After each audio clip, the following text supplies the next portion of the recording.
My name is Antje Fiedler, and I'm an associate editor of the Journal of Small Business Management. I have the great pleasure today to talk with Daniel Clark about his paper that presents the unified model of international new ventures. The paper has been co-authored by him together with his colleague Robert Pidduck. Daniel Clark is an assistant professor of entrepreneurship at the Ivy Business School.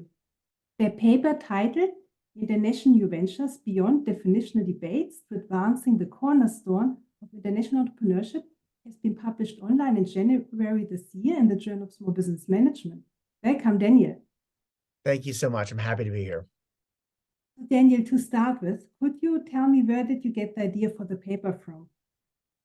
So I did my PhD at Indiana, and I was fortunate enough to get to know and work with Tricia McDougall while I was at Indiana. And you know what? I loved international entrepreneurship, and I kept trying to figure out to myself why wasn't more work being done in international entrepreneurship. And I loved her paper, and it started getting me thinking about maybe focusing on that in my PhD. And so I did a lot of research into the field.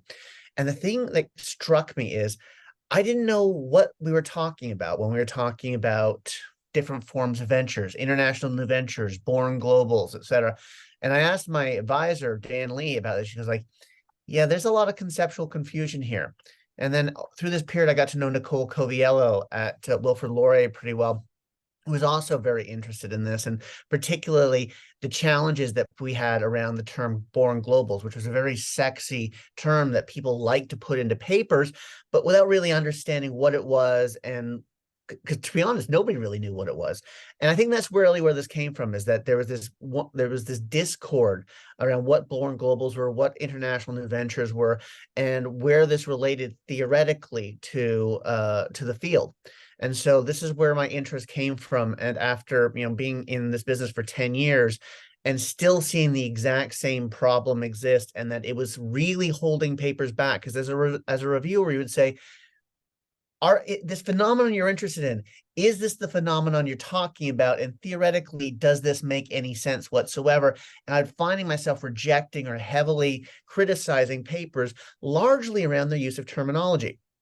So with my friend Rob Pidduck, we really just thought, okay, let's clear the air. Let's try and write one paper that brings all the terminology up to date, that really differentiates what these different forms of internationalizing firms are, and make them in a comprehensive framework that researchers can use going forward, that will hopefully clear the way and prevent that good papers and good research and good data from getting rejected because of conceptual confusion. Thank you, Daniel. I think partially you answered my next question, but in your view, what are the most important theoretical implications of the paper? So there's obviously the looking backwards and making sure that we clarify what has come in the past. But I think going forward, we present some interesting things that I think are kind of valuable. For one thing, we integrate digitals, which is something that hasn't really been done before. They were considered this strange, exception to the rule of born globals, and nobody was really quite sure where they fit in. So that I think is an interesting component theoretically. Also, the idea that the form of business model you take, whether you're going international because you're seeking opportunities, or you're going international because you're following what the customer's demands, really does affect who and why and what you are doing, and the environment that you're working in. I think theoretically adds to some of the complexity to understanding the different types of firms. So obviously our goal was to create a much clearer framework for people to work from, but also to embrace some of the newest challenges that really weren't there in 2004 and 1993 when this field came to bear. So it's a much more up-to-date perspective with a more nuanced theoretical lens. I can see how this will be so helpful for many researchers. And in terms of practitioners, I saw you do a lot of work with practitioners. So for your paper, what are the implications for them? So for a practitioner, I think the critical thing is, when you are considering internationalizing, the reason as to why may seem obvious, right? Oh, there's more, it's a bigger market, there's more customers, but internationalization multiplies the complexity of your business, and it creates a lot of exigencies that you might not be thinking of.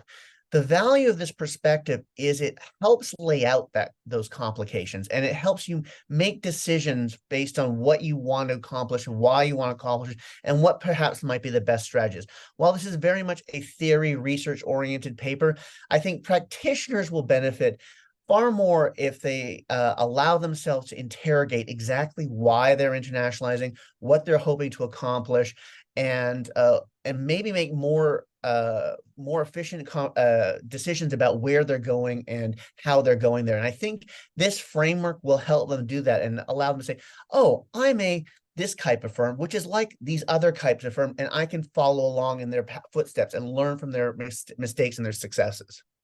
Fantastic. Do you have any final comments or thoughts that you would like to share?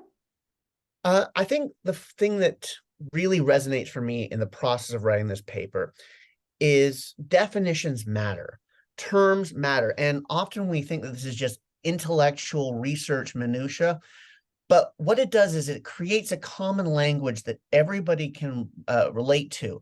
And so it becomes very important when you're doing research, not just to find the most convenient definition, but to find the most relevant one, the one that is most up to date, that is the one that the field has embraced, because when you join that conversation, you can make sure that your research is relevant. And I think that was the big learning that we came from when we did this paper.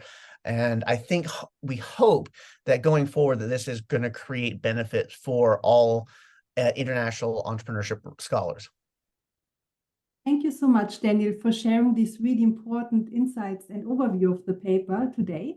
I'm sure that I'm sure the viewers would really like now to read the full paper, and this is available actually at the Taylor and Francis website of the Journal of Small Business Management. I very much enjoyed learning about these importance of definitions and concepts and clarities and all the important implications. So thank you once again, Daniel.